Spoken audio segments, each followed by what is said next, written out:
ओम गण गणपते नमः। सभी श्रोताओं को नमस्कार। आप सभी का स्वागत है आपके अपने चैनल अशोक वेदा में। तो आज की कथा में आप जानेंगे कि भगवान शिव जी को किसने श्राप दिया था, जिसकी वजह से उन्हें अपने पुत्र गणेश का सिर काटना पड़ा। यह तो हम सब सभी जानते हैं कि भगवान शिव ने ही अपने ही पुत्र गणेश का सिर काटे थे। इसे लेकर बहुत सी पौराणिक कथाएं भी प्रचलित है।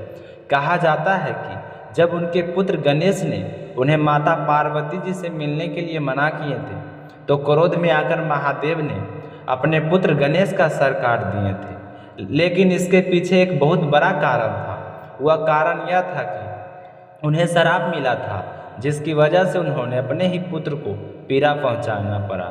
आखिर क्या था वह श्राप जिसकी वजह से भगवान शिव को पुत्र गणेश का सर काटना पड़ा?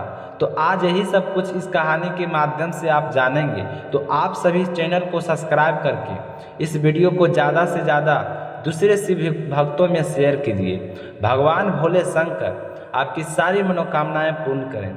बोलिए गणेश भगवान की जय हो, बोलिए भोले शंकर की जय हो। शिव पुराण के अनुसार महादेव के दो भक्त थे, माली और सुमाली, जो बाद में जाकर राक्षस बने थे। वे दोनों स्वर्ग पर अधिकार करना चाहते थे और सूर्यदेव ऐसा होने नहीं दे सकते थे। इसलिए एक बार सूर्यदेव और उन दो राक्षसों के बीच युद्ध शुरू हो गया। स्वर्ग के राक्षसों से बचाने के लिए सूर्यदेव ने अपनी तेज शक्ति का प्रकोप किया, तो माली और सुमाली चिल्लाने लगे। उनकी आवाज़ सुनकर भगवान शिव जी वहाँ आ पहुँचे, तो वे दोनों भगवान शिव से प्रार्थना करने लगे कि हमें सूर्यदेव के प्रकोप से बचा लीजिए।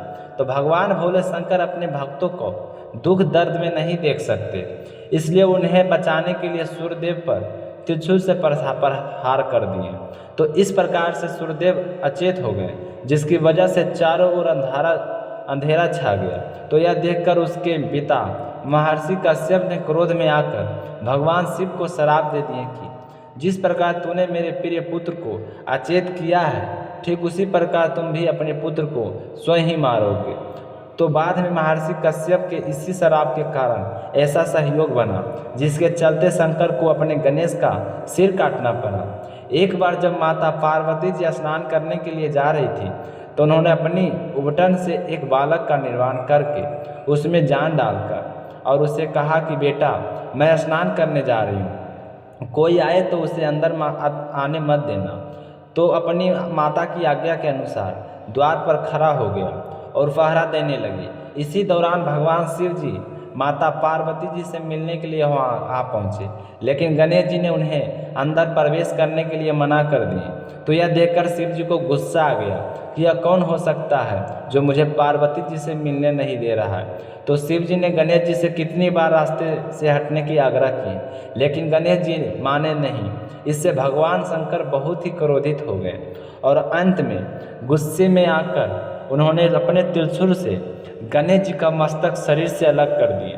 बाद में माता पार्वती जी भवन से बाहर आई तो अपने पुत्र को इस अवस्था में देखें तो वह बहुत ही दुखी और क्रोधित हुई। कहने लगे कि हे स्वामी, आपने यह क्या किया, अपने ही पुत्र का सर काट दिए। तो माता पार्वती जी को इस तरह का विलाप करते देखकर शिव जी ने कहे कि जो भी माता अपने बच्चे की तरफ पीठ करके सोई हो, उस बच्चे का सर काटकर उसके धड़ से जोड़ दिया जाए तो यह जीवित हो सकता है। तो ऐसा बच्चा सब जगह ढूंढा गया जिसकी माता उसकी तरफ पीठ करके सोई हो, लेकिन ऐसा कोई बालक या माता नहीं मिली। निराश होकर जैसे ही वह वापस लौट रहे थे, तो उन्होंने देखे कि एक हथनी अपने बच्चे की तरफ पीठ करके सो रही है।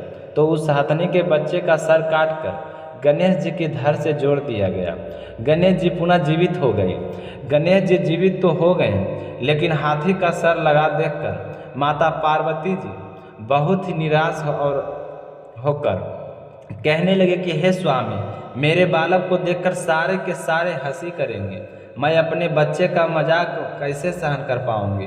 तो भगवान भोले शंकर ने कहे कि हे पार्वती, तुम्हारा यह बालक बहुत ही ज्ञानी और तेज तरार बुद्धि वाला होगा। जो भी इसकी पूजा करेगा उसके कोई काम में अड़चन नहीं आएगी। शुभ कार्यों में स्वर्ग और मृत्यु लोक सभी जगह यह पूजा की जाएगी। यह मैं वरदान देता हूँ, कहा जाता है कि तभी भी गणेश जी का भगवान सर्वप्रथम पूजनीय बन गए। और यह भी कहा जाता है कि उसी दिन से कोई भी माता अपने बच्चे की तरफ पीट करके नहीं सोती।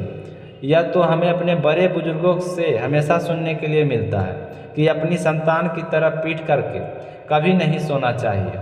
तो आज की कहानी सुनकर आपको कैसा लगा कमेंट करके ज़रूर बताइए। और ऐसे ऐसे छोटी छोटी ज्ञानवर्धक कहानियों के लिए अशोक वेदा चैनल को सब्सक्राइब जरूर कीजिए। आप सभी का बहुत बहुत धन्यवाद। मिलते हैं नेक्स्ट वीडियो में।